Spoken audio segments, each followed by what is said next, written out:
Happy Ganesh Chaturthi ৰাইজ। আজি হ'ল গণেশ চতুৰ্থী। ৰাতিপুৱা মই গা পা ধুই গলত গামোচা লৈ ধুনীয়াকৈ গণেশ বাবাক পূজা কৰিবলৈ ৰেডি হৈ গ'লোঁ ৰাইজ।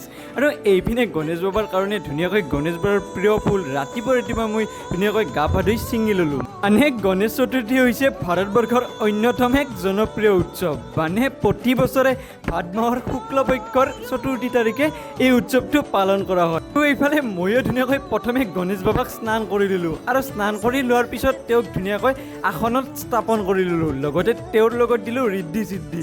ঋদ্ধি সিদ্ধি হৈছে মানে গণেশ বাবাৰ দুজনী পত্নী। আৰু এইপিনে মই গণেশ বাবাক ধুনীয়াকৈ ফুলেৰে সজাই তুলিলোঁ আৰু লগতে ফল মূল দিলোঁ আৰু লগতে ধুনীয়াকৈ ঘটো দিলোঁ। আৰু গণেশ বাবাৰ প্ৰিয় খাদ্যটো হৈছে মাদক। আৰু আমাৰ খুৰীমাই ঘৰতে ধুনীয়াকৈ মাদক বনাইছে আৰু মাদকো দিলোঁ। লগতে চাকি ধূপ জ্বলাই ধুনীয়াকৈ সেৱা প্ৰাৰ্থনা কৰি ল'লোঁ। গণেশ বাবাই যে সকলোৰে মনৰ আশা পূৰণ কৰে, সকলোকে ভালে ভালে ৰাখে তাৰে কামনা কৰিলোঁ ৰাইজ।